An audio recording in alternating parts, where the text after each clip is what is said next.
తొండ దోషం నిజంగా ప్రామిస్ చెప్తున్నది రియల్గా చెప్తున్నా. తొండ దోషం ఉన్నది అటు నాకు. ఈ దోషాలు చాలా రకాలు ఉంటాయి కదా.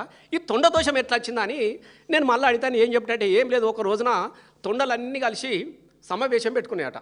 ఇక తొండలు అంటే మీకు ఎట్లుంటాయి, అవి ఏడబెట్టుకుంటాయి. ఈ గోడలు ఆడ పాత గోడలు ఉన్నా ఏ గోడలు ఉన్నా పాక్కుంటా పోయి మొత్తం గుండ్ల మీద ఈ గోడలు ఎక్కినాయట. ఎందుకంటే ఈ గోడలు ఇక ఏడ మంచి గోడ ఉంటే నాకు అనిపోయినాయి. అవి అన్ని పోయి గోడల మీద సమావేశం పెట్టుకున్న తొండలని.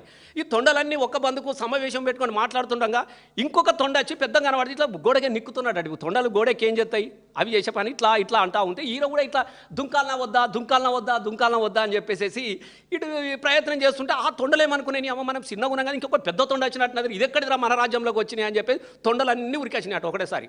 ఈ రాగానే ఈ పెద్ద తొండ ఆయన గోడ దుంకింది, ఉరుకుడు పరిగెత్తుడు అది మొదలుపెట్టి అవి కూడా ఎంబడి పడ్డాయి తొండలన్నీగా. ఇక ఇది ఉరకా వాళ్ళు ఉరకా అవేమనుకుంటే పెద్ద తొండ అని అవే అనుకుంటున్నాయి.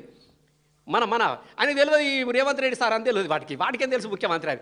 ఈ తొండను చూసి అవి తొండలన్నీ వెనకబడితే పోతా ఆయన పాపం ఎంత దూరం ఉరుకుతాడు దొరకబట్టుకున్నాయి. అవి ఓ గుండె మీద కూర్చుని పెట్టినాయి.